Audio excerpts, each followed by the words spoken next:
Okay, let's be real. Every student has dreamed of that perfect daily routine, right? The one that boosts your focus, saves you time, and actually gets you the grades you want. But how many of us can actually stick to it? Well, in this explainer, we're going to build a routine that finally works. You know the feeling. It's Sunday night and you map out the perfect day. You're going to wake up at 5 a.m., study for hours, hit the gym, eat super healthy. But then tomorrow comes. The alarm goes off, you hit snooze, you start scrolling on your phone, and boom, the whole plan just falls apart before it even begins. If that sounds painfully familiar, don't worry. You're in exactly the right place. And here's the secret, the core idea we're building on today. You can't just rely on feeling motivated. Come on, motivation comes and goes, right? It's discipline, a well-designed routine, a system that's going to carry you through on those days you just don't feel like it. It's about building a structure that works for you, not against you. So why do so many routines fail? Look, most students don't fail because they aren't smart enough. Not at all. They fail because they just don't have a solid structure for their time. And this usually leads to one of two things.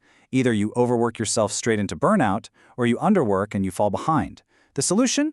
We need to start thinking of your routine as your very own personal operating system.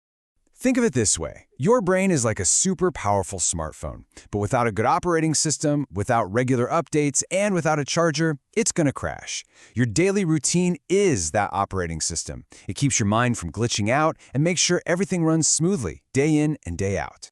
All right, let's get into it. Let's start building this routine. And we're going to begin with the morning. Because how you start your day really does set the tone for everything else. If you can win that first hour, you build momentum that can carry you all the way through till night. Our morning blueprint is built on 4 simple but really powerful steps. First, we're going to wake up right. Then, get some light movement in. After that, we fuel the brain. And finally, we dive into a session of deep focus. Waking up somewhere between 5:30 and 7 a.m., that's the sweet spot. The world is quiet, there is zero distractions, but the single biggest mistake you can make, and pretty much everyone does it, is checking your phone first thing. It's like inviting 50 strangers to just dump their thoughts and anxieties right into your brain. No! Instead, drink a glass of water, open a window to get some natural light, and just breathe. A calm start really does create a calm day. Now this right here, this is the golden rule. Your brain is at its absolute sharpest in the morning, so why would you waste that incredible power on social media? Use it on your most difficult, most challenging subject. Seriously, a single focused hour now is worth 3 exhausted, miserable hours later at night. And the best tool to get this done? The Pomodoro method. The technique is so simple. 50 minutes of pure heads-down focus. That means no phone, no multitasking, nothing. Then you follow that with a 10-minute break. But here's the crucial part, the part everyone gets wrong. That break has to be screen-free. Get up, stretch, look out the window, grab some water. Give your brain an actual rest, not just a different kind of stimulation. Okay, next up is the afternoon shift. This is where energy levels usually take a nosedive and focus starts to drift. You know what I'm talking about. But the key isn't to fight that slump with more caffeine. It's to work with it. We're going to shift from absorbing theory to actively practicing what you've learned. When you're in class, your main goal is to be an active learner, not a passive one. Don't just sit there copying what the teacher says word for word. That's not learning. Engage your brain. Take notes in your own words, ask questions to clarify things, and after class, take 5 minutes to summarize the key points. That's what makes information actually stick. Another classic afternoon mistake is eating a huge, heavy lunch. You know what happens next. Your body diverts all its energy to digestion, and you get hit with that sluggish, sleepy, I need a nap right now feeling. The much smarter choice is a light, nutritious meal. It gives you sustained energy that keeps your brain sharp and ready to go. And hey, if you do need a recharge, a power nap can be an absolute game changer. But the length is critical. 15 to 20 minutes, that's the sweet spot. It's just enough to reset your brain without waking up feeling even more tired and groggy. If naps aren't your thing, a quick 10-minute walk outside works just as well.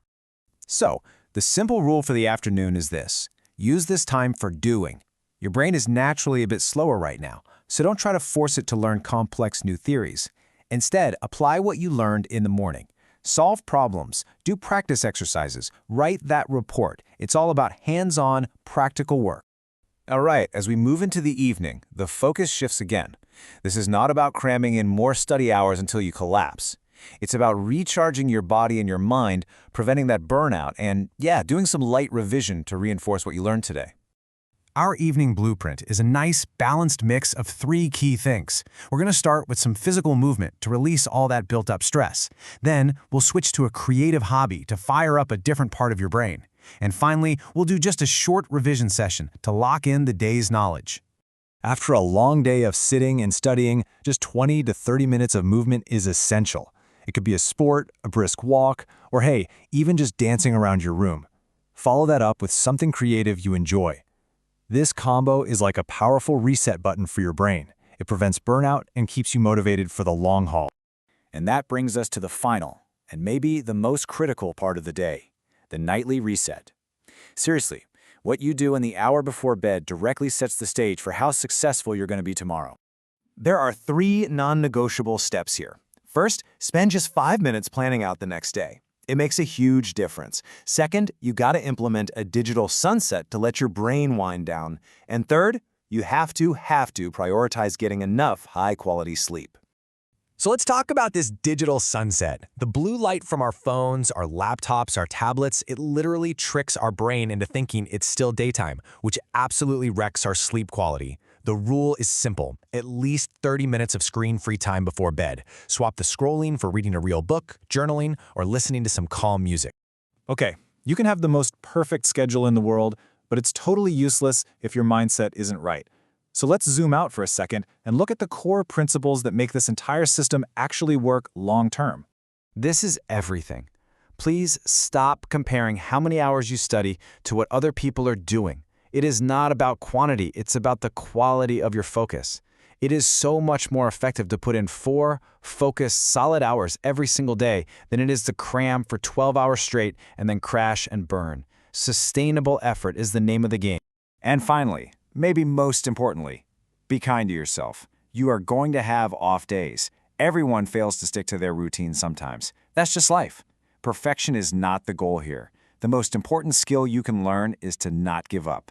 If you have a bad day, just restart the next day. Get right back on track. That's it. So, there you have it.